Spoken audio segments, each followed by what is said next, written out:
Remember the Brady Bunch? Back before our money was broken, you could have one parent working while supporting a family with 6 kids and a live-in maid. Oh yeah, and a dog, Tiger. What happened? I have directed Secretary Connally to suspend temporarily the convertibility of the dollar into gold or other reserve assets. So President Nixon in August 15, 1971, took the dollar off the gold standard so we could print more money, so we could steal your wealth. And the reason that he decoupled gold from currency was to pay for the Vietnam War.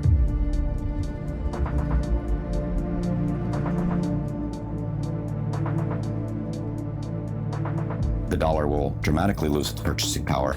The more they print, the more it gets diluted.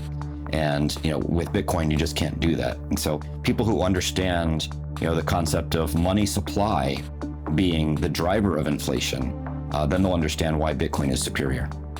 So a single politician with the ability to print money can turn employees against employers, can turn the customers against the vendors. They can turn every industry against every other industry. They have people rioting in the streets. And typically, the people don't realize that it's the government that's created the distress, and they blame the shopkeeper or the policeman or the person in the streets for causing their problems. And so you have unnecessary violence. You have human tragedy. Businesses collapse, families collapse, people lose their lives. And it's all because the economy is, in essence, collapsing because the energy is being drained out of the currency. There has been so much damage caused by broken money over the last 50 years, and more people are feeling left behind. If you work for a living, you're paid a salary, you're kind of a slave. Well, that's a harsh word, it makes us uncomfortable. But it's true in the sense that you're given a certain amount of money for your time and effort. Therefore, you don't have time for creativity and innovation because you're just doing your job, just punching your ticket. Well, part of that is because your money that you're paid gets less valuable every day. We've been sold a bill of goods that inflation is good for us. That's nonsense. Why should the devaluation of my hard-earned money be good for me? That doesn't make any sense at all. Who it's good for is the people at the tippy top. How in the world are they going to get ahead if they're operating on this system that doesn't preserve their energy and their work and their time? So it seems like we're all getting rug pulled. I have a sneaky feeling it's inflation that's taking advantage of us. But what exactly is inflation?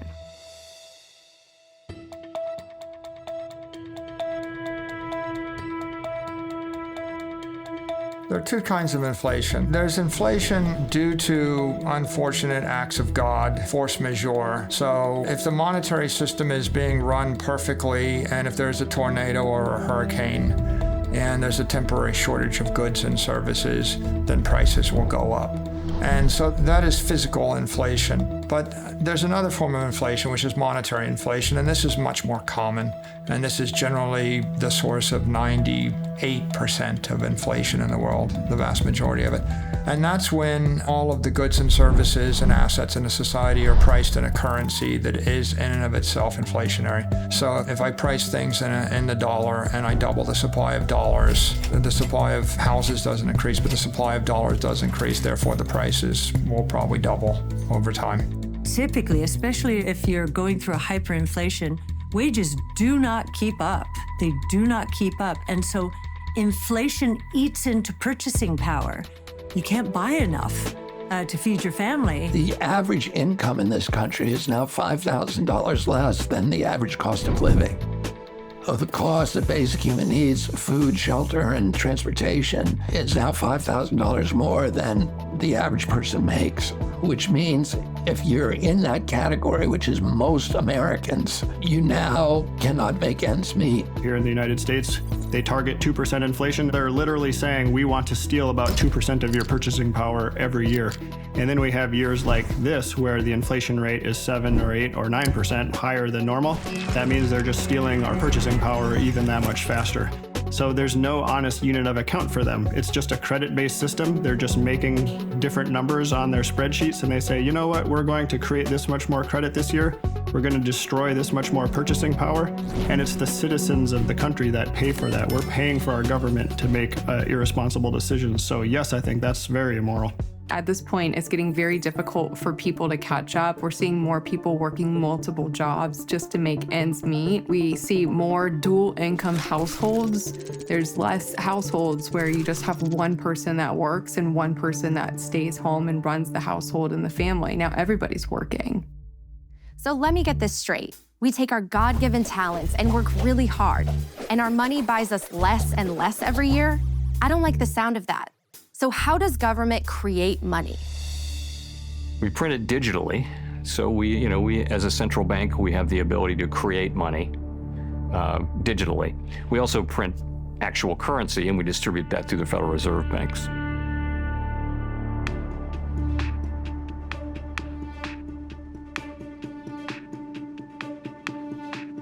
The current financial system was built for the elite.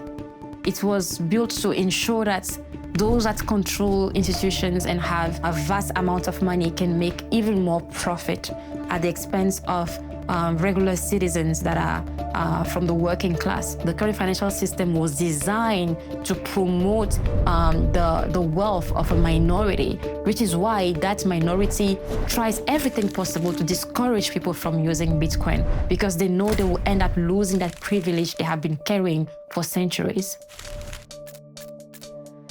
So we can't trust money to tell us accurately how much value we create. So it's not hard to see how we go from this to a world where a lot of people just don't even know how much they are worth to the world. And that makes it easier for the bullies of the world to step in and say, you know what, we'll tell you how much you're worth. A person who gives themselves to honest labor and gives an honest day's work deserves a wage that will allow them to sustain their lifestyle at a basic standard. And if that's not happening, then we have a problem in terms of the way our economic structure works. And there are a lot of people who work multiple jobs in order to meet that standard. And that is probably an indication that we have a problem. It's not good stewardship to put myself in a position where I acquire so much debt that I can't sustain my living. And we have people who are doing that all the time, and we have people who in some ways promote the idea that you can live this way. The incentives exist for the Fed to provide extremely cheap credit to banks and for them to mark it up a little bit because it's profitable for them, and then to offer that credit pretty cheaply and essentially create, debt slaves or indentured servants out of every American and anyone else around the world that they can lend to that is plugged into the Western banking system. That's just the incentives of the system that we have today. So was our monetary system designed to siphon away wealth from the working class?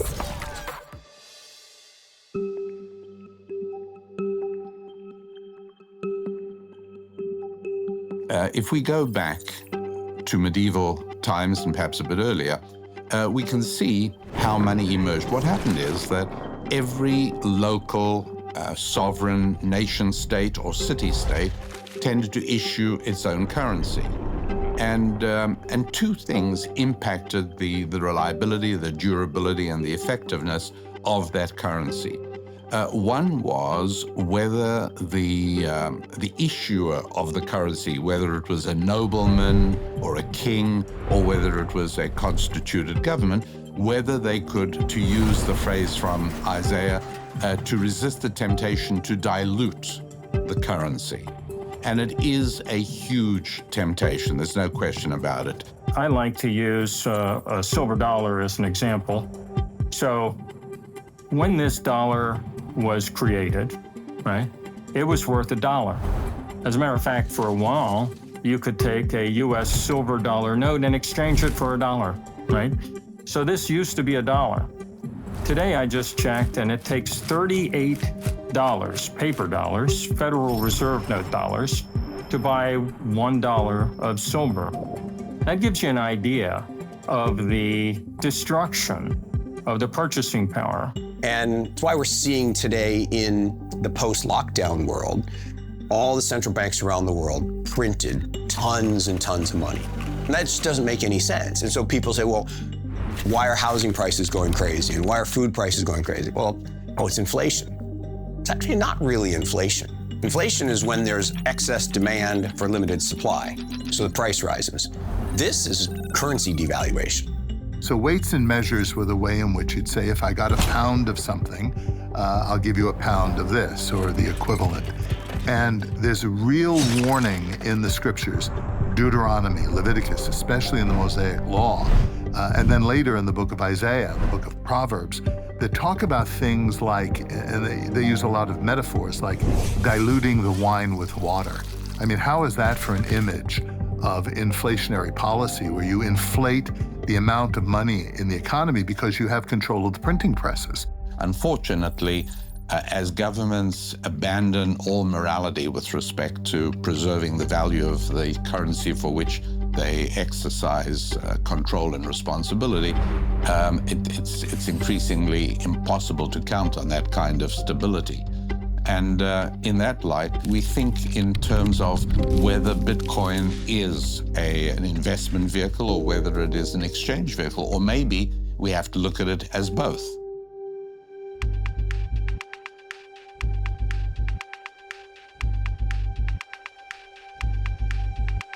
There's no actual mechanical difference at all between you and I putting together a dollar printing machine and spinning up some counterfeit $100 bills and trying to go out, take those into the world and trade them for goods and services.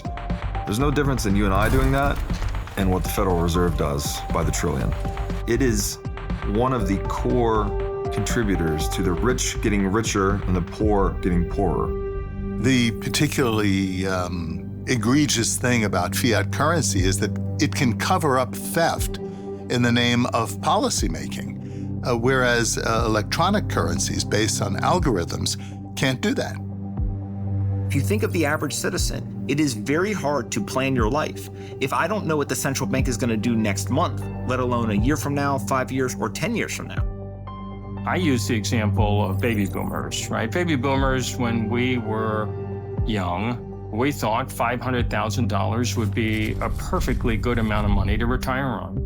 And now, suddenly, it looks like $500,000 is nowhere near what you really should have to retire on. Well, the reason for that is the systematic destruction of the purchasing power of those dollars. So that makes all baby boomers and all citizens more dependent on government. And that's very good for government. So not only are people unable to retire, they can't even get their life started.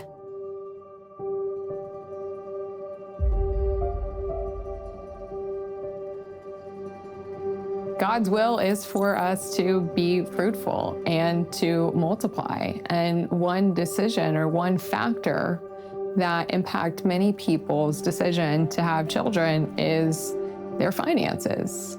And the state of our economy has really devastated, particularly young people's savings.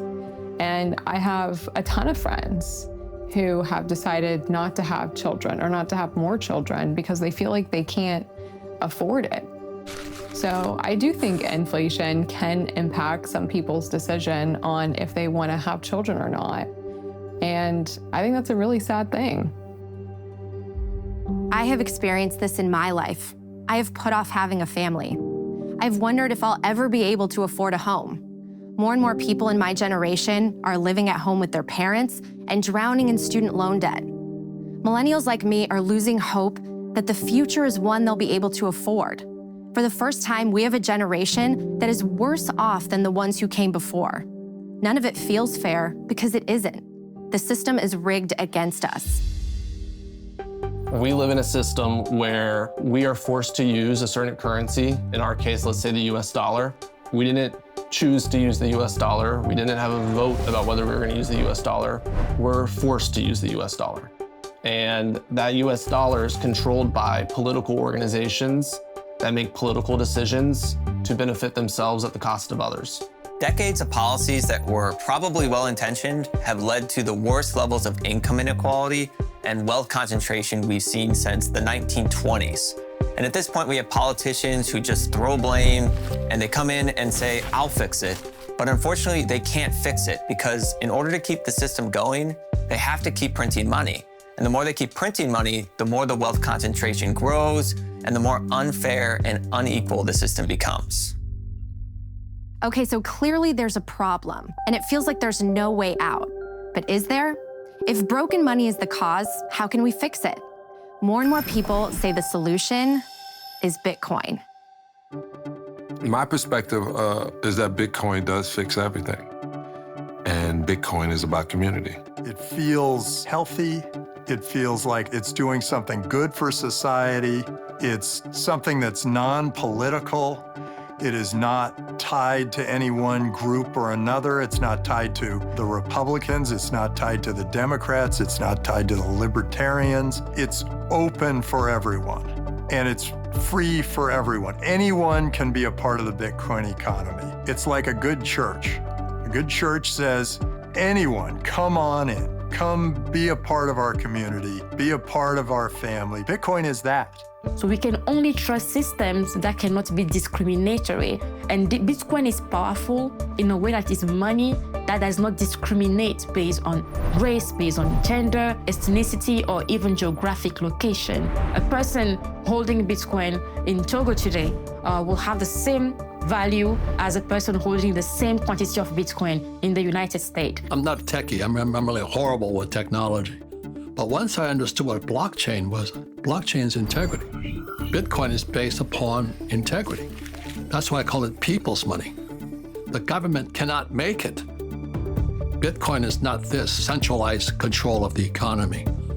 Bitcoin is built by the people, for the people.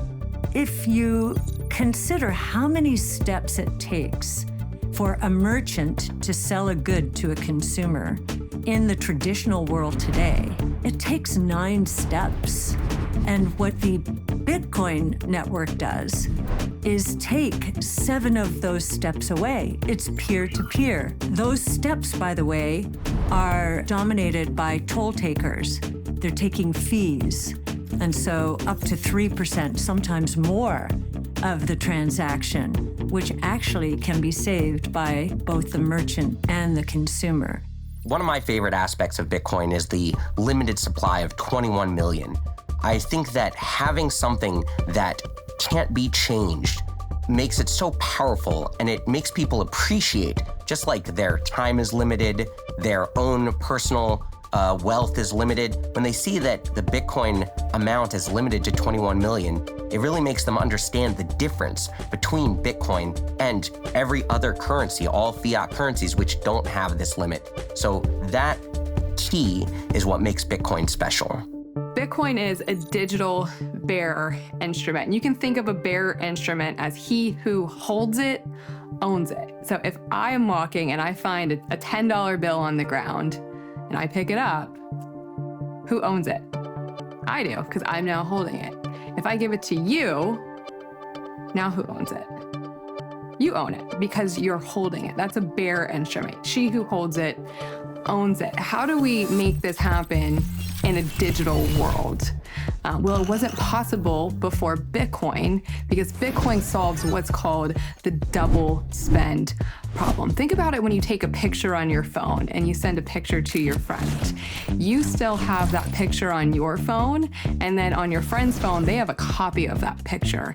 If I want to send money to my friend peer-to-peer in a digital way, it's really important that when I send it, it leaves my device and it's only on their device. Otherwise, you have what's called a double spend, and that's where you can double spend the same piece of currency over and over again. That doesn't work for money. So Bitcoin solved that decades-old computer science dilemma called the double spend problem. And that allows for the peer-to-peer transfer of money in a digital form for the first time ever.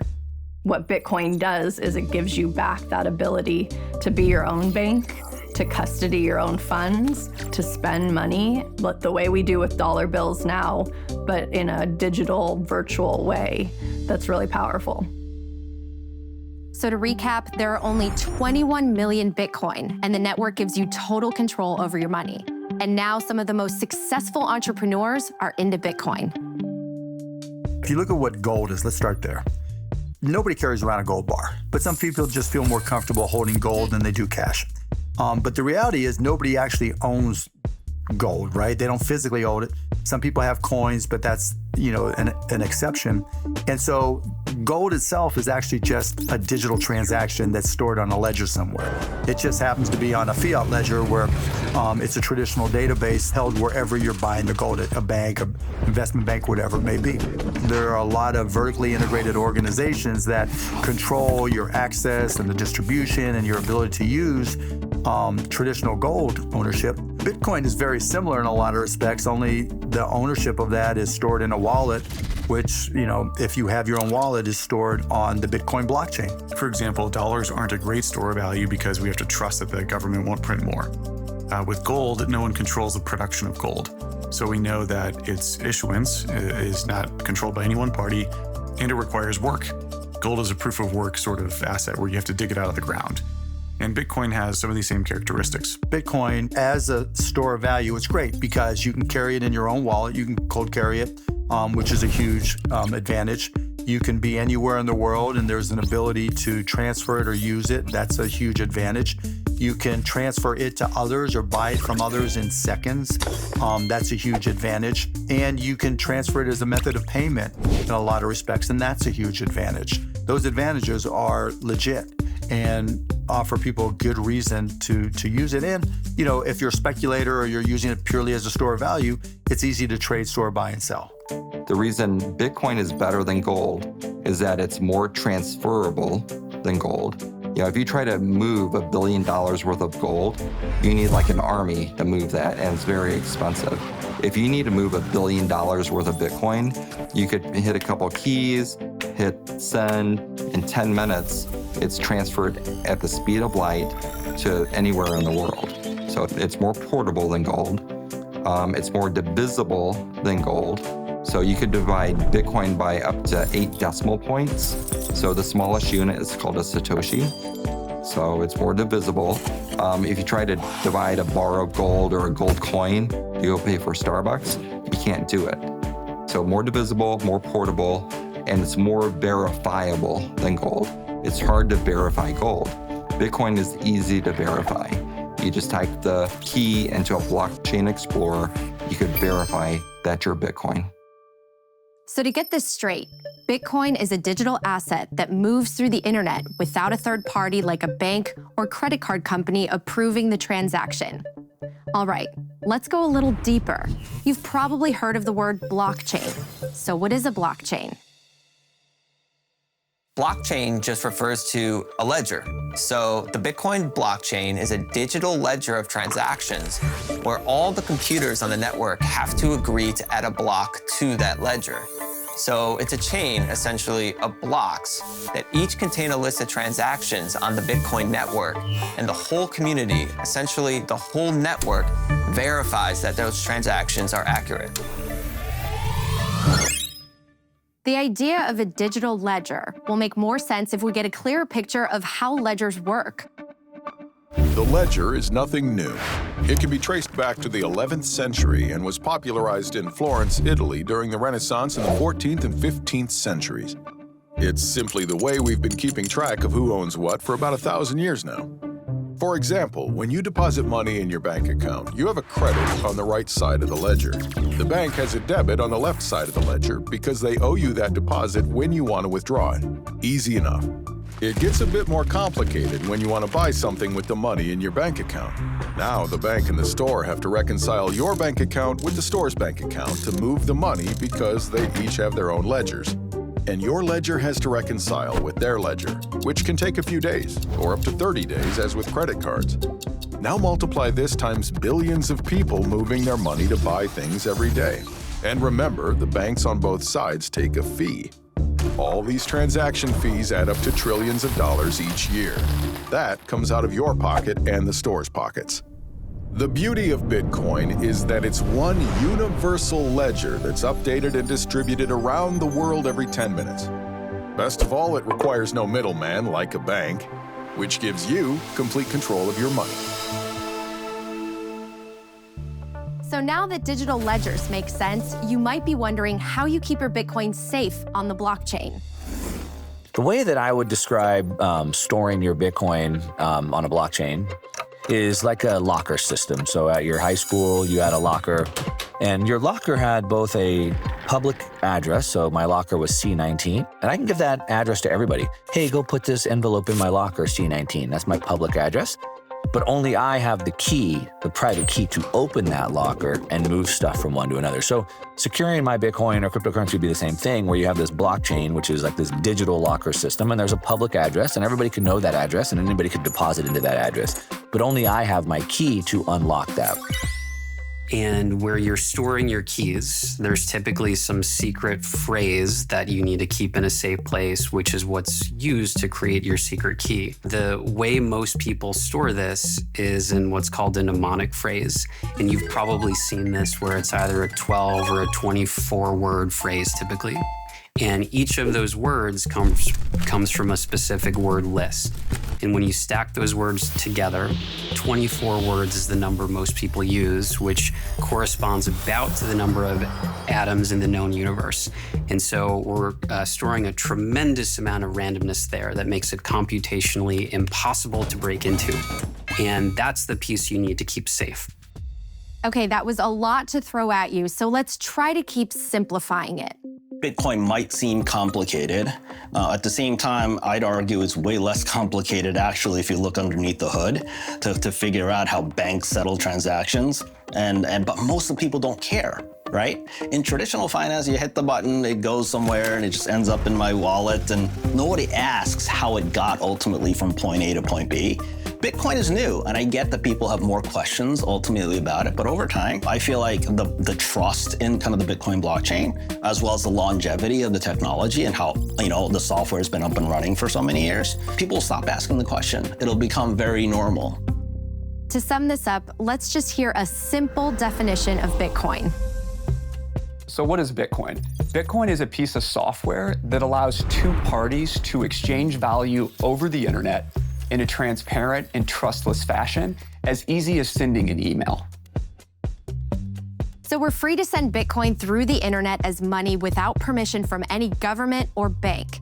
But you might be wondering what the difference is between Bitcoin and the CBDCs you've been hearing about.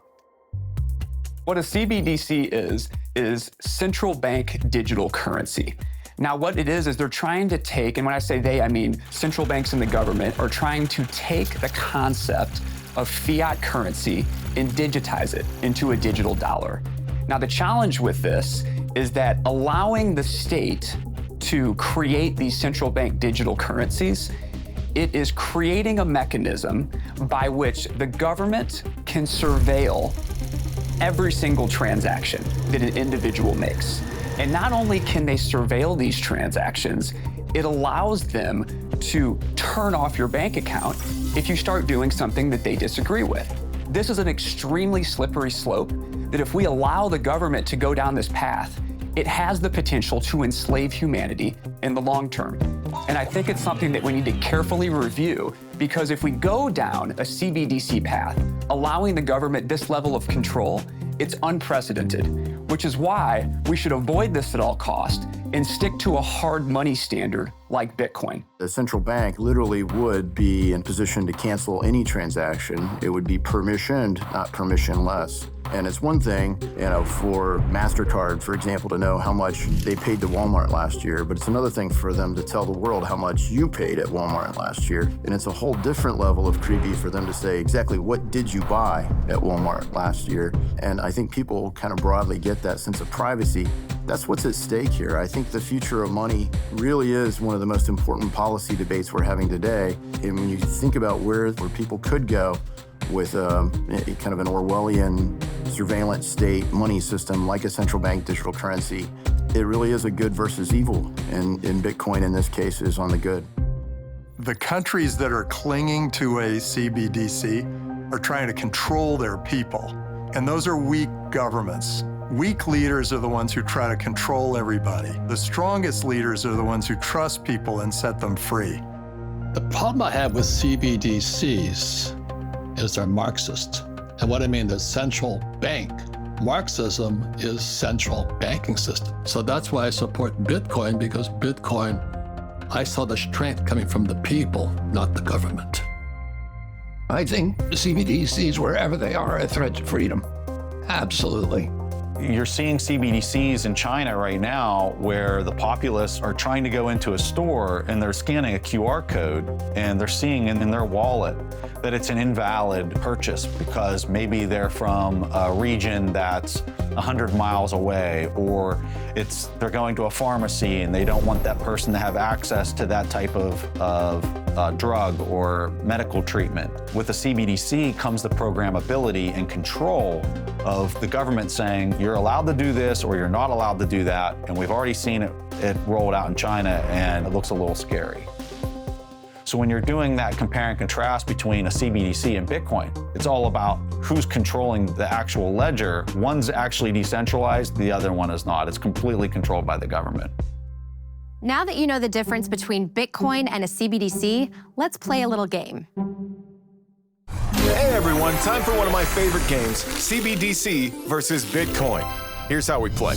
I'll read you a headline from our not-so-distant future, and you have to decide, am I describing a CBDC or Bitcoin? Are you ready? Okay, first one. After criticizing President Macron on social media, French pilot's digital wallet is frozen. Come on, this one's a no-brainer. CBDC or Bitcoin? That's right, CBDC. Next. British electrician protests being denied a pint of lager at local pub for exceeding his alcohol limit for the week. Which is it? CBDC, Bitcoin? Well, of course it's a CBDC. All right, last one. Are you ready? Can I get a drum roll, please? After Chinese invasion, Taiwanese citizens escape with their savings in their head. Border guards are unable to confiscate their wealth. You tell me, CBDC or Bitcoin? That's right, Bitcoin for the win. Thanks for joining us today, folks. Natalie, back to you. Hopefully by now you're feeling more assured. So let's get back to the idea that Bitcoin fixes everything and look at exactly what it can fix. I think that there's a moral case being made for Bitcoin in that it is for the end consumer, for the citizen.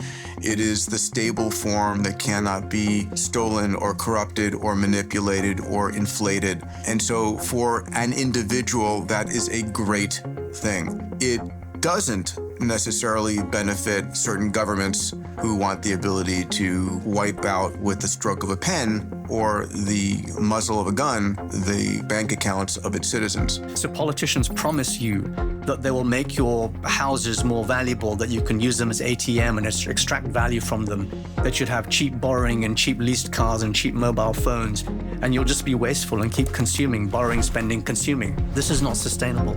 It's not sustainable for human harmony. It's not sustainable for the planet. It leads to a joyless market society that measures GDP and exchange value over experiential value. And experiential value is much more valuable to human beings. We don't measure our literacy rates, our suicide rates, our divorce rates, our happiness, our pollution within the GDP metric. We only measure exchange value. So as long as politicians keep saying, oh, GDP is going up, therefore we're all doing great, that's a massive problem for human society, and it's not sustainable for our planet.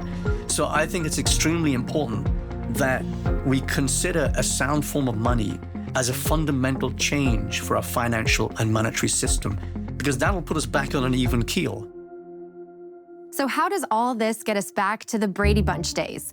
You know, where a family can actually live off one income and have a balanced life? Bitcoin could make life affordable again and allow us to plan for our future. If money actually held its value, imagine the freedom we would have. I think store of value is a really interesting concept that ultimately people are trying to figure out, where can I put my economic value that I've gotten in exchange for the work that I've done? And I don't just want it to not go away. Maybe actually it should increase in value over time. And I think something like Bitcoin continues to perform over the last 15 years as the best store of value on the planet. People view Fed monetary easing as printing money. And if you're printing money, it's going to create inflation, and therefore sound money tends to grow in value. Just in case you haven't heard of sound money, let's take a moment to learn what that term really means. What is sound money? The term sound money originated back when we used gold coins as currency. Oftentimes, as a way to create more money, kings and queens would mix in common, cheaper metals with gold. That way, they could create a coin that looked like it was pure gold, but really, it was diluted. And that allowed them to create more coins with the same amount of gold. So instead of 10 ounces of gold being able to create 10 coins, now they could use that 10 ounces of gold mixed with junk metals and create 14 coins. It was a very sneaky theft of the people's money. The public got wise to this scam and found a simple but clever way to test if their coins were pure. If they dropped them, a pure gold coin would make a different sound than a diluted one. Today, when we refer to sound money, we mean money that cannot be diluted. Bitcoin is the soundest form of money humans have ever created because no matter how hard anyone tries, you can't dilute Bitcoin by creating more of it. There will only ever be 21 million for all of human history. So because Bitcoin can't be printed out of thin air, it gives us money we can trust. And what's more, it's inclusive and open to everyone around the world. You know, if you are one of the 50% of the planet who does not have a bank account, you are shut off from the global economy. You can't go shopping on the internet if you don't have access to a credit card or some form of digital payment. So there's a huge amount of people around the world that are frozen out of the financial system and the ability to improve their life circumstances. Bitcoin, it is designed ultimately to replace both the monetary system and the financial system. It is a math-based system where at its core, it is trying to remove politics from money. The beautiful part about that is that anyone, anywhere in the world can use Bitcoin at any time for any reason.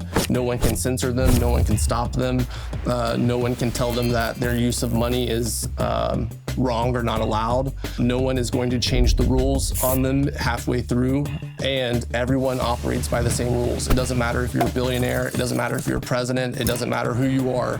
You have the exact same rights within the Bitcoin system that the person who makes $1 a day has. Do I believe that it can help people rise up out of poverty and give them opportunity to do business where they weren't able to before? Yes, I do. And it's certainly been the case around the world where people have gotten access to a financial system that they didn't have access to before. For example, talk about financial inclusion, for instance. The current financial system excludes a large amount of people from being able to access financial services. If you looked at a continent like Africa, one of the reasons they can't crawl out of poverty is because the currencies in every country in Africa they're either broken completely defective, or they're impaired, and they're continually siphoning economic energy from the working class and from the businesses in those economies into the hands of the politicians that control the corrupt currencies. You, in essence, don't really have any hope of accumulating wealth if you're paid in a defective currency and the currency is continually collapsing.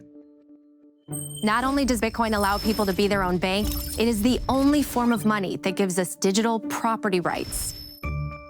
Bitcoin is very transformative because it gives us a new set of building blocks.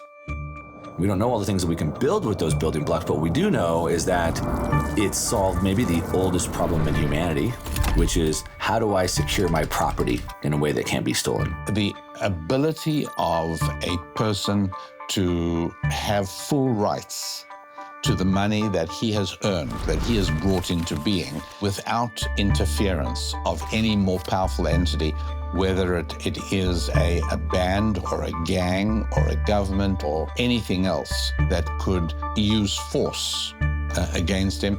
That's a huge advantage and a huge asset. Coming from the former Soviet Union, my parents brought my family over 1989. I was 7 years old. Along with my sister, and we left the Soviet Union because many people know it was a very oppressive regime. Things were scarce, goods were scarce, people weren't really free to do what they wanted, information was very strictly controlled. So what I found out is that when we left, the government was able to exchange about $100 per person. For my family of four, that meant we left with $400 in our pockets. And that's all we could take with us. Otherwise, our option was to exchange these Soviet rubles on the street, which basically had no value. Had we had Bitcoin back in the Soviet Union in 1989, we could have actually taken our hard work and everything that we had done with us, that value that we earned. If you show up at the airport with all of your money in any other nation state, they either arrest you, they send you home, or more likely, they take your money and send you home, right? Try to walk through an airport in most countries with $1 million of gold in your backpack and see how far you get. You can't even walk through with more than 10,000 of anything. Governments have captured the capital of their citizens, and if they can force you to use the currency while they've got the capital captured, they can simply seize as much of your capital as they wish by debasing the currency more aggressively. Bitcoin reverses that balance of power because now for the first time, you could actually store your capital in a hardware wallet or in a set of private keys. And you don't have to move it physically through the airport or on a ship. You can actually move it through cyberspace with 12 words. You can send all the digital capital in the country over a WhatsApp message. There's a famous phrase, an armed society is a polite society. When the citizens are disarmed and the government's the only entity with the guns, then one person can simply steal all the property. And when 95% of the citizens are starving to death, that's not a problem. As long as 1% of the people have the guns and you feed the 1% with the guns, you could still control the country. And that's what happened in many nations, in North Korea, in Cuba, in Zimbabwe, etc. Bitcoin economically arms everybody. Like for the first time in history, you can fight back. You actually can store your economic energy and protect it with cryptography and a 300 exahash wall of encrypted energy, and no mayor or governor or country can seize that from you, no matter how much weaponry they have. And what happens then? If I can't take it from you by a force, I have to negotiate with you. And that means instead of just losing everything, I'm going to try to sweet talk you or negotiate you into giving me half. And we call that tax. If we want to get people out of poverty, we need to give them property rights. We need to give them savings that is theirs. We need to give them a way to build wealth, to build businesses, and to keep that wealth and to pass it on to their children so they can build more wealth.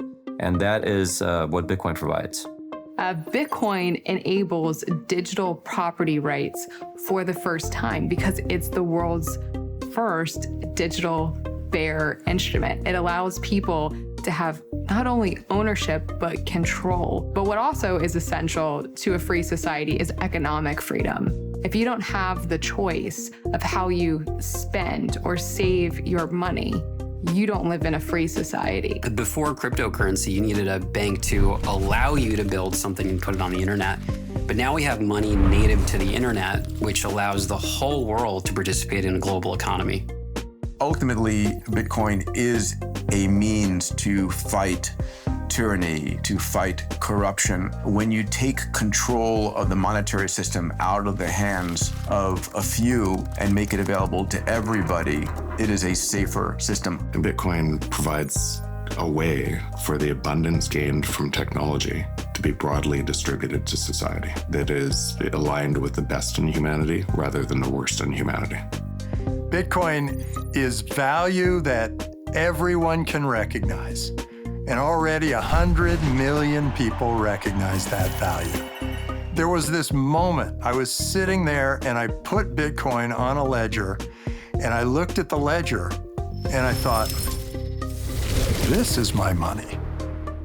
My money's here. It's not sitting out there in some bank waiting for some bank run to run it out of business or allowing some banker to make a fortune off my money. It's right here. I know where my money is. I think that gives power to the individual. I think that gives power to the people. This is why people find so much hope in Bitcoin. It gives us back control over our time, our energy, and our lives. So I think the most transformative aspect of Bitcoin is really almost a social economic experiment. Can all the users of a money be in control of the monetary system, right? Or do we need a handful of elected people to tell us what the monetary policy should be? If a majority of the users of Bitcoin and the people running it decide to change the monetary policy, they can. Bitcoin solved decentralization and security. And it was the first time that decentralization and security has ever been solved. And for anyone that's gotten into Bitcoin, reading the Bitcoin white paper is usually the inflection point where it's a 9-page, really easily understood document that lays out what's now the whole cryptocurrency ecosystem. The fundamental idea that we can have a financial system where individuals are really in control of their money. You don't have to have all of the intermediaries that were problematic in the 2008 financial collapse. When I saw that as an engineer, I thought, wow, this is one of the most empowering things that I could imagine. The most important thing is the way it reorganizes human behavior, right? Because for basically thousands of years, most things happened in a trusted way. You had to trust somebody in order to conduct a transaction. You had to trust somebody in order to store your wealth. And now you don't. You can use Bitcoin and you don't actually have to trust anyone. You just have to trust the algorithm. You have to trust the software code. You have to trust the rules of the system. And so Bitcoin is this very transparent system based on code and based on rules. It doesn't require you to trust a bank, doesn't require you to trust the government, doesn't require you to trust your neighbor even. You can use it to do business with an enemy, you can use it to do business with a friend. I think the fact that no one can control or manipulate Bitcoin and that everyone has to play by the same set of rules and there's no rulers, I think that makes it inherently very moral. There's no one who gets a special unfair advantage in Bitcoin, and that's different than the current system we have today, where whoever's closest to the money printer basically disproportionately benefits from it. And so I think Bitcoin can make the world a better place by making it a more fair and inclusive system, and will help fix some of the division, polarization, and the wealth concentration we see today. There is so much Bitcoin can heal. It can even prevent those in power from being able to take our money or silence us. The first thing that happens when you go against the government, that is a dictatorship, they will take away access to your money. And it doesn't even have to be a dictatorship. Justin Trudeau in Canada worked to use banks to cut off money for truckers. They were protesting COVID restrictions that were put on them in Canada, and they were using the banks to do this. This was actually considered illegal in Canada, but nevertheless, Trudeau did it. Banks complied with it, and they started choking off the protest by restricting the money. The government taking people who had committed no crime, who were not charged with a crime, who were, of course, never convicted of a crime, and punishing them for criticizing government policies. And punishing them in a way that was almost worse than imprisonment, because if you can't get at your bank account, you can't feed your children, you can't buy gasoline, you can't pay the mortgage on your house, because if the government has the capacity to starve you to death, to keep you from getting work, to keep you from shelter, then it has license essentially for any atrocity. And at that point, I began looking more seriously at Bitcoin as a currency that could be used to escape the government surveillance systems. When working in Moscow, when our bank accounts were blocked by the regime, we were able to continue our activities thanks to Bitcoin savings. Basically, Bitcoin gave us freedom of action and freedom of speech at that time. The US government has the discretionary ability to effectively turn off the savings of whole nations at a time. That's what they did with Afghanistan, for better or for worse, after the Taliban took over. That's what they did with Russia in February of this year. Again, for better or for worse. You might say, well, these are the strategic objectives of the United States. That's fine, but what they are doing is confiscating the savings of entire nations. And it's just a fundamentally unfair dynamic, right? You are blending political objectives with people's savings, and that leads to misery, in my opinion. Governments can, at any time, decide they don't like you or me or somebody else and sanction. If we called sanctions what they are, right, financial sanctions, starving children, you're basically cutting off supplies of goods and services to a population, we probably wouldn't like it as much. But when we call about economic sanctions, whether it's Venezuelans or Russians or anybody else, governments almost glamorize it because they're like, well, we know better. We know what's best. But censoring someone because they have different views or different lifestyle or different perspective on how the world should interact, it's not really our job. So PayPal came out with that policy where they said if you say anything online we don't like, misinformation, which of course, as we found out for the last 2 years, what was labeled misinformation actually came true. But if you do misinformation, they can pull $2,500 out of your account. It's not your money. Of course, they got massive amounts of backlash and they came out and said, whoa, that was a mistake, that was a mistake. And what we're seeing in Canada, what we're seeing with PayPal, what we're seeing with the banks is that your money that you think is your money is not your money. And at any time, they can decide to censor you or block it if they want. And at the end of the day, if we don't have the ability to determine our own future for ourselves or our family on a monetary basis, we don't actually have any real control of anything in our own lives.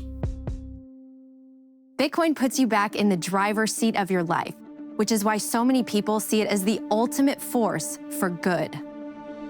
I absolutely believe that Bitcoin already is making the world a better place and will continue to do so in the coming years. There's been plenty of examples of currency collapse just in the last 13 years since Bitcoin has existed. And we get these every single year. So there have been major, even middle-income nations where the currency has effectively failed, and Bitcoin has been a life raft for those people. When the war in Ukraine broke out, I had friends there on the ground trying to help some folks that were stuck in bomb shelters, delivering food and water. And they asked us to help them monetarily, try to help them buy more supplies. On a Saturday night, the only way to get money into Ukraine was Bitcoin. There's no other technology that can cross borders outside of banking hours. So we were actually able to use Bitcoin to send it over there and get local currency to people on the ground and to effect humanitarian aid. And I was really blown away because Bitcoin was the only thing that could solve that problem. And in times of war, all philosophical resistance to things like Bitcoin goes out the window because it doesn't matter. If it solves your problem, you're going to use it. And that's what makes me really excited about it because there's so many problems in the world and those people really need the Bitcoin. We decided to collect some donations in Bitcoin, and Bitcoin was a kind of a plan B for us. The very concept of Bitcoin is tightly connected to the concept of financial freedom for everyone in the world and give understanding that Bitcoin is a significant tool in a fight against global evil. You know, when people go to protest, whether it's in Uzbekistan, in Russia, or Belarus, or Ukraine, or somewhere, it's important that you know that you have financial tool which cannot be turned off in the moment when you need it, when you need to be able to fight for your freedoms. And shouldn't be naive thinking that someone in your country would not abuse the power. One day it could happen. You have to be prepared. Where you see Bitcoin expanding really fast is actually nations that need it the most. Right? You see why El Salvador is a natural is because they're most punished. They're furthest away from the monopoly system of money today. And so nations that have always seen either hyperinflation or dictators, and what you're seeing is those populations race into this open monetary protocol, and nobody can stop them. It is freedom. These are places where the government has failed in some sense. And so a lot of critics think, oh, well, you know, Bitcoin is just something that, rich Westerners like, and it's a tool to gamble with. But really, the on-the-ground adoption is happening in places where people actually need it. And I think that's an extremely telling early data point. And so, like, if you live in Nigeria, Nigeria has among the highest Bitcoin adoption rates in the world, like more than 30% of people use it. It's actually a very useful tool to do peer-to-peer transactions. Bitcoin, when you look at its alternative as a money where you don't have to trust anyone and you can move it across countries, you can send it to your family. I've heard tons of stories from Argentinians on how they use Bitcoin to get around capital controls, to get around, government restricts the ability to move dollars in and out of the country. And Bitcoin is this fantastic alternative for that.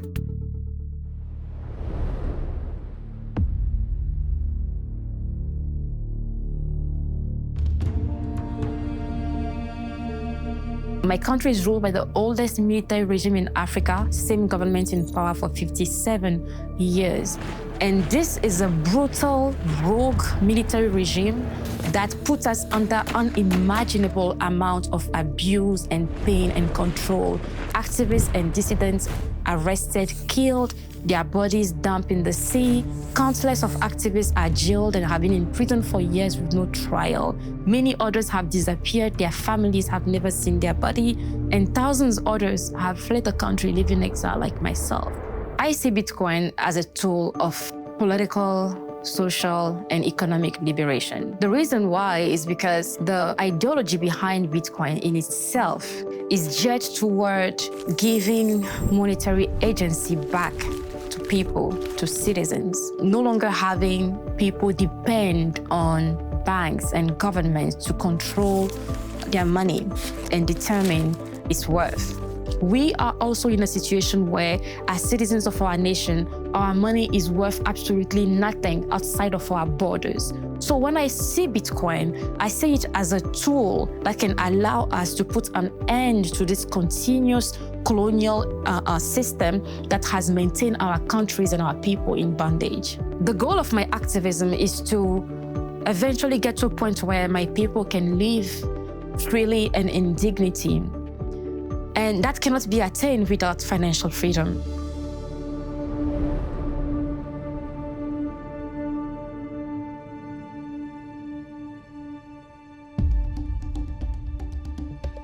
Digital Sun Fund, which is my non-profit organization.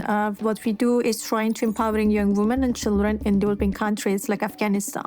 But there was an issue about that there was an inability to paying these women because many of these women didn't have a bank account, and we have to actually send the money to their male relatives' bank account. And many of these women sometimes says that they never received the money because once the money goes in the hands of the men and the relatives, they prefer to not give the money to the women. And why it's like that? Because in a conservative communities, some men are trying to control the lives of the women. And obviously, the first thing is that they don't want that the women have the financial freedom. So we heard about Bitcoin, and we thought, wow, we can use Bitcoin and send to the women directly, and they can have control of their own finance. That was interesting, and we deployed a Bitcoin wallet within our system. We created a user-friendly platform that was very easy for them to find where their wallet is, how much money they're making, and then what they can do with this money. Bitcoin has helped us bypass the physical and social barriers. If you have cell phones and smartphones and you have access to internet, you can have your bank with you everywhere. And that's why I think that the magic of the Bitcoin is.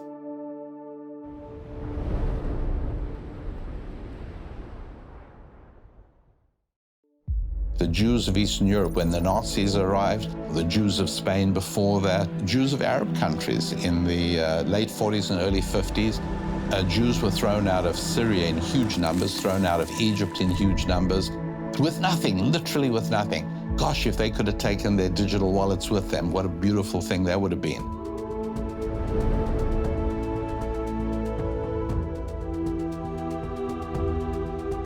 I think Bitcoin is as much an ideology as it is a technology, but because it's an ethical ideology, there are many people that feel very spiritual about it and others that view it as a religion. If you worship truth, if you worship integrity, if you worship conservation of energy and balance in the universe, then Bitcoin is your religion. Bitcoin is ethical, but it's also peaceful. It's not a currency that worships violence.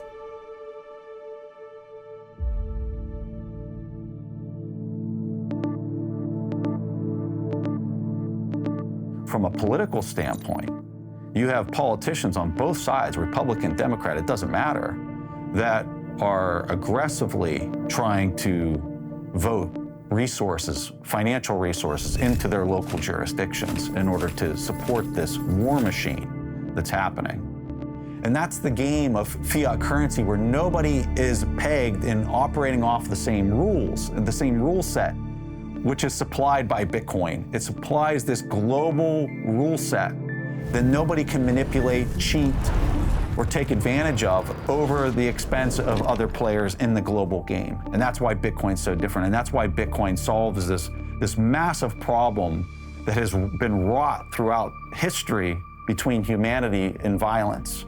Fiat money is used to fund wars. We've spent $8 trillion on regime change wars over the past 20 years. And all those wars made America less safe and less secure and less rich. There was almost no debate about those wars beforehand. What do we get for those wars? Iraq is now worse off than we found it. We killed more Iraqis than Saddam Hussein. We killed between 670,000 and 1 million Iraqis. Iraq is now instead of a nation, it's an incoherent battle between Shia and Sunni death squads. We created ISIS in the spillover war into Syria, and we drove 2 million refugees into Europe, and we destabilized every democracy in Europe. That process ended up with Brexit, with breaking up the European Union. The riots that we're now seeing in France are a direct result of that surge of immigration that was driven by our wars. So the taxpayer would never agree to fund those wars in advance. And the government doesn't want it, politicians don't want to go to the taxpayer and ask that permission. So it's much easier for them to just declare the wars and then finance them by printing more money. But ultimately, the people who pay for that money are the middle class, and they pay through the mechanism of inflation. So when the governments print money, it has the ability to fund the military-industrial complex and create tremendous reckless spending. So when you look at wars throughout history, that's a very, very profitable thing.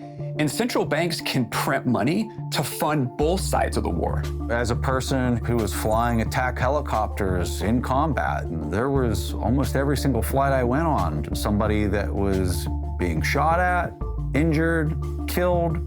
Providing that support for people on the ground was an extremely humbling experience to just see how destructive human beings can be towards each other. When you go far enough upstream as to what's driving this behavior, why is this even happening? I personally arrived that it's the money that's causing this to happen. And there's probably nothing more important for me in my life than trying to make sure people can understand that there's a better way to conduct exchange. And there's a better way to get along with each other than to have a trusted ledger that nobody can manipulate or change. We need to make war and fear less profitable. That's the real layer 2 solution that we need on top of Bitcoin. It's us, not code on a blockchain, but a human society that makes nonviolence and kindness more profitable than exploitation and greed.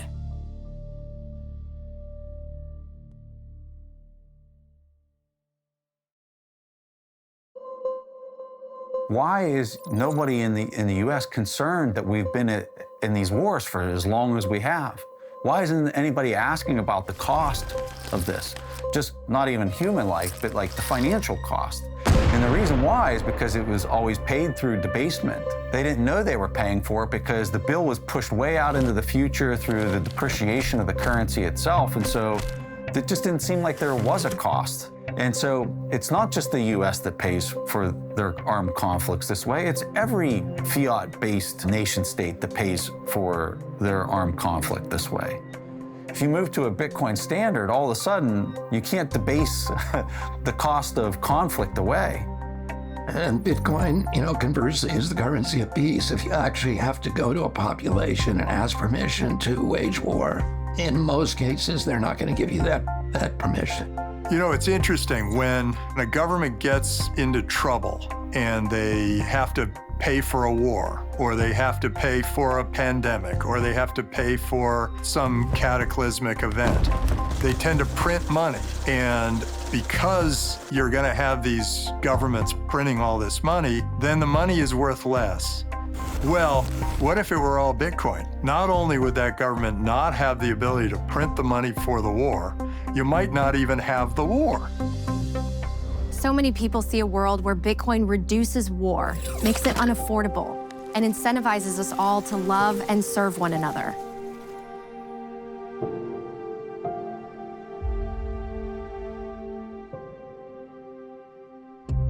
I believe that Bitcoin is just money, and in the Bible, there are many examples of what just money is and what unjust money is. Without a doubt, government fiat currency is not just money. It steals from the poor and gives it to the rich. It creates more income inequality. I think God hates the current system that government fiat creates. That elite group of people makes decisions based on their own portfolios, based on their own set of priorities or those of their friends and colleagues who mean a lot to them. They're not really making up more money, they're just taking it, very often through inflationary policies, from those who have earned it. It becomes a system of great injustice and even theft. The United States government has been printing money like crazy. It's the dream solution. It's a way of stealing money without being caught. And, spending other people's money is fun. That's all there is to it. It's one of the best reasons to go into politics. You get to spend other people's money. And most voters are not aware that as prices go up, reflecting profound inflation, that this is the doings of an immoral government that is literally stealing the bread off your table. So inflation is theft. It steals from us right under our noses. And sadly, the way people keep up with inflation is to max out their credit cards and take on more and more debt, which only creates bigger problems.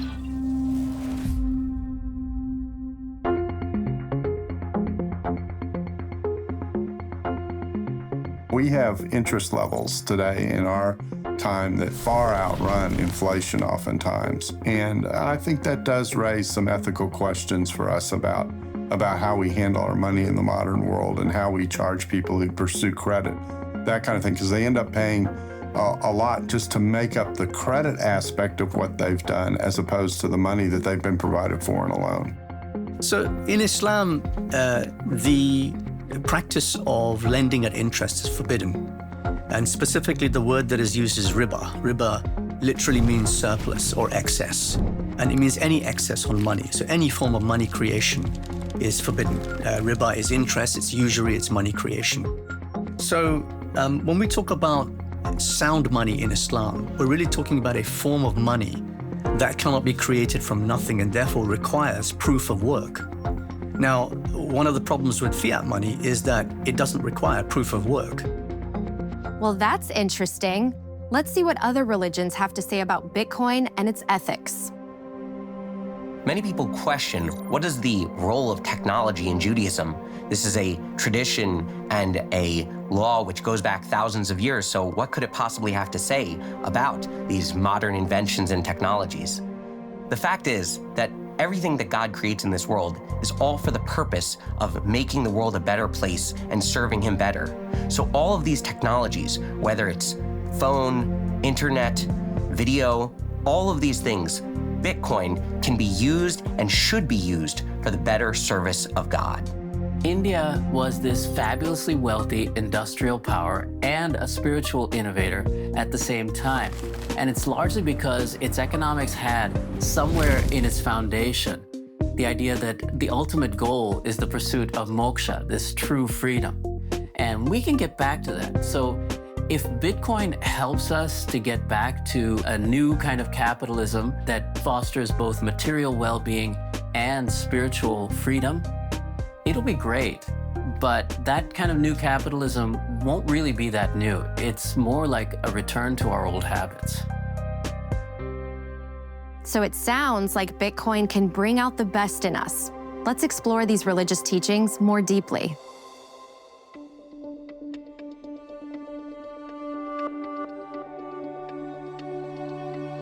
When it comes to Judaism being compared to a blockchain, there are so many points that we can look at. Besides the word chain itself, the transmission of Torah and Judaism through the generations is called histaushlut, a chain of descent from rabbi to rabbi and generation to generation. So what every individual can do is study Torah. They become their own full node. They can validate all of the laws and all of the customs and traditions. And then as new situations arise, rabbis have to deal with how does the Torah have a perspective on these new technologies, on these new questions? That's where proof of work comes in. The rabbis are the most educated and experienced in analyzing and studying the Torah. So they prove their work through their study and through their writings, which can then be verified by every member of the tribe. All they have to do is look into the Torah and validate that what the rabbis are saying fits in with the Torah values and Torah teachings. Particularly as a Jewish person who the Jewish people have been dispersed across the entire world and have had to move from country to country, I can appreciate a money that you can take with you and own and use for your purposes without it being interfered by third parties. Bitcoin is just another step in the technological development of how we can serve God better.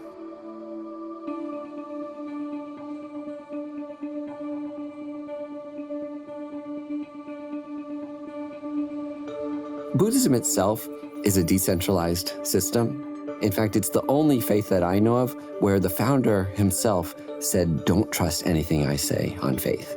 You have to validate it yourself. So what validation in Buddhism means is that you have to critically analyze anything that the Buddha himself said. So in a way, as a Buddhist, you're a kind of block validator where you yourself have to relive the Buddhist algorithm. Buddhism is really like an algorithm, a set of rules that the Buddha said, if you follow these, you will be happy and you will create a kind, benevolent, and fair society. And so that I find very parallel to the way that blockchain works, because wanted to create a system that benefits all beings, and not just some select subset. Those things I think are very aligned with this idea of decentralization. So yeah, I think Buddhism is a decentralized religion.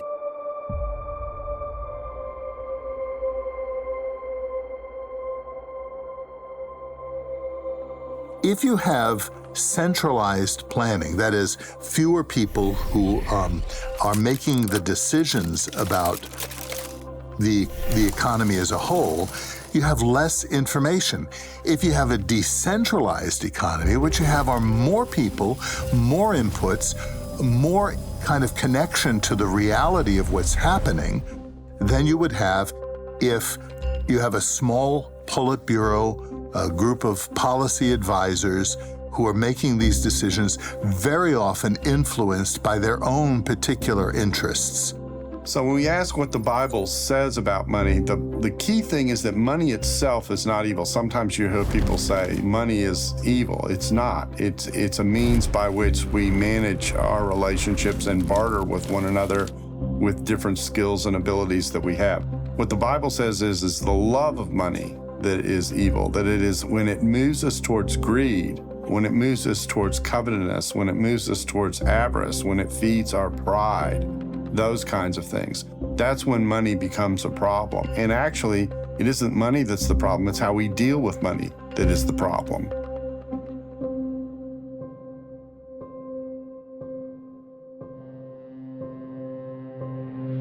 Now, in Vedic economics in ancient times, the ruler, who was often elected, by the way, even 2,000, 3,000 years ago, was judged on a concept called Yogakshema, which means an overall material and spiritual well-being of the citizens, particularly the weakest in society. Monetary profit was considered just a byproduct.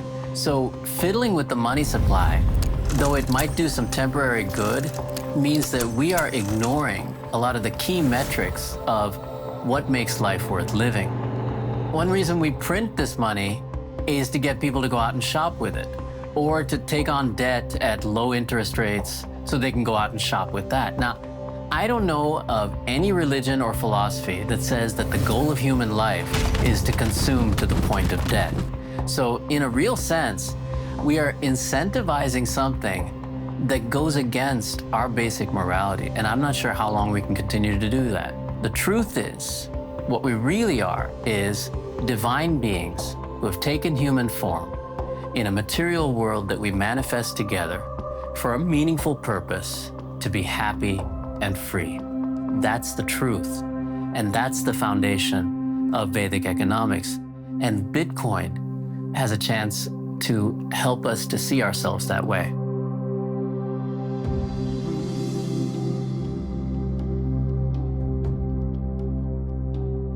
There are sources of scripture in Islam, which are the Quran, which is believed to be the word of God, and the Hadith, which are the collection of the sayings and actions of Prophet Muhammad, peace be upon him. And there are two very famous hadith, one regarding price fixing and the other regarding monopolies. The price fixing hadith goes something like the following. A group of people came to the Prophet and said to him, would you fix the prices of commodities in the marketplace? And he considered this and he said no, because he didn't want to cause an injustice against the people. He said that God is the one who fixes the price in the market. So this thing, I think, is very important because it tells us that a free market economy is one that is fundamentally a just economy. I think Bitcoin is the most Islamic form of money ever invented, and therefore, also the most Abrahamic form of money invented, because actually the three great monotheistic faiths share many characteristics in terms of justice and equality and fairness in dealing with one's fellow man. So I think that Bitcoin has those characteristics to be not just the most Islamic form of money, but the most Jewish and the most Christian form of money as well. And I think, therefore, it's a very, very powerful concept, and one which can completely overturn our understanding of the last 100 years of economic history. In a Bitcoin world, people would work together and be free and happy. If fixing our money could help us achieve that, imagine the kind of future we could build. I like to kind of think about how the story of Bitcoin is still being written. The chapter 1 started over a decade ago, and here we are, and we have no idea what kind of the final chapter of the book ultimately looks like. If you think about Bitcoin taking over the world, right, the Bitcoinization of the world, and you play that out to its last element, what could that last stage be from a potential perspective? And that is a world in which there is no other currency. All of the governments have dropped the dollar and the yen and the euros, and all there is in the world is Bitcoin. And it is the standard kind of payments mechanism for anything. A few steps before that is going to be central banks around the world adopting Bitcoin as a reserve currency. I'd actually expect that to happen. At the same time, when I started in this space, I thought this might take out centuries. Every single year, I feel like my time frame gets shorter and shorter and shorter. I think if the world went on to Bitcoin standard, I think what we'd see would be less wars. We'd see government size drastically reduced because the ability to tax your citizens becomes much harder. So if Bitcoin is successful and the world starts to use it, we see the role of government start to shrink quite a bit. And their ability to extract value from their citizens and their ability to wage war is also dropped too. And an optimistic government should look at Bitcoin and understand that this is a movement that's not going to stop. You can't really ban it, and if you do, it doesn't mean that every other country will either. So it's better to get on the train, see this coming, versus try to fight it and try to fight against it. It's sort of like a inevitable sort of change. The things that are happening now are things that we were only dreaming of when we were, on our PCs in computer class in 1985. This is not just an advancement in technology or an advancement in computing or an advancement of a monetary system. In my opinion, Bitcoin represents an evolution of consciousness beyond anything we've seen in thousands of years. We're moving towards a digital future, and we are moving towards a future that's going to require a disintermediation between governments, banks, and centralized control. And Bitcoin grants us this power through an open network that anybody around the world can participate in. It's extremely powerful. And if people adopt it, in time, we will see how we will put the power back in the individual's hands and disintermediate those at the top that are trying to control the human race. There isn't yet a Bitcoin tangible economy. But that may change. And in fact, I think on some level, it's already beginning to change. So it's obviously something that I think everybody should watch with great interest. I think it would be a great mistake to ignore the Bitcoin economy. I'm excited for the future of Bitcoin because we're just really beginning to understand all of it and the uses for it and the advantages of it. In a Bitcoin operating world, it'll just be a completely shifted dynamic. So it will be more that people can save up and then invest into a certain business. And so in a short way of putting it, it's like saying we're going to live in a more equity-based system as opposed to debt. Whereas right now, it's all about cheap debt. Cheap credit is how the thing expands. Whereas in the future, it will be more equity and savings based. I'm a person who really believes that everyone should have the right to health care, right to a home, right to food, and so on. All the basics. We should all have our share of the Earth's bounty. And No political or financial system we've come up with has yet solved that problem for humanity, although we're getting a little bit closer. So the idea of putting it into collectively agreed algorithms that no individual can change is very, very powerful. So these things are happening all over the world. What I see in the next 10 years is that Bitcoin is flourishing. Bitcoin is solving problems for people in the places where they have the problems. That could be currency problems, that could be energy problems, that could be being able to escape from your country. And that growth is something we see every day. It's not shrinking, just like the internet just keeps growing, right? Lots of people ask, how long will it take for the world to be on a Bitcoin standard? Will there ever be a time where Bitcoin is the world reserve asset and the world reserve currency? I think that that's inevitable. I do think that's coming at some point, but I think we're still kind of a long ways away from that. And so maybe 5-10 years from now, I think lots of the world's government fiat currencies are going to dissolve, and that purchasing power is going to be transferred into either the US dollar, possibly the Chinese yuan, and certainly Bitcoin. And the world will be a more just, a more honest, and just a better place to live. We consider a sound form of money as a fundamental change for our financial and monetary system, because that'll put us back on an even keel. That'll actually put us closer to those values that were once espoused 2,000 years ago by the Abrahamic faiths. One of the other areas that I just really like about Bitcoin is this idea that I mentioned earlier, where it's a very unifying technology for us, considering considering how divisive the whole country is, the whole world. But especially in the United States, we're at each other's throats and we don't agree on anything.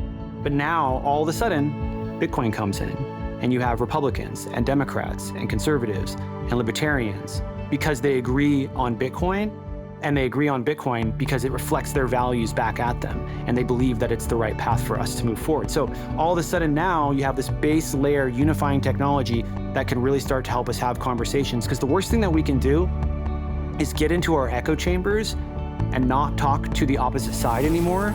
Now you have Bitcoin helping to unify these groups and put them in the same room and have conversations.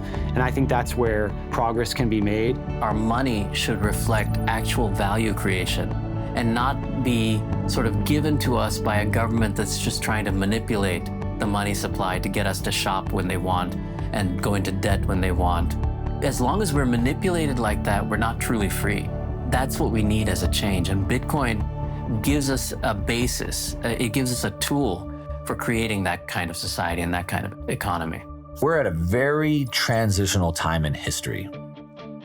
If you look back through the long lens of history, what we see is a repeating cycle of freedom, oppression, revolution, freedom, oppression, revolution, freedom, oppression, and it just goes through all of history. And I think we're at a point in history where that cycle could finally break. And I think it could break to one or the other side. And it's going to happen in the next decade or two, and it's going to be up to us to decide which way it breaks. And I think the cycle breaks, and either one, it breaks to where through CBDCs and social credit score system like they have in China, through indoctrination through schools and social media, they can indoctrinate us, they can censor us, they can lock us down, keep us isolated, and potentially prevent any revolution from ever happening again. The other option is that understanding that the source of all their power comes from the ability to print money. The money printer is their power. And if we can defeat the money printer, and they'd have no more ability to print endless amounts of money, then their entire system falls apart.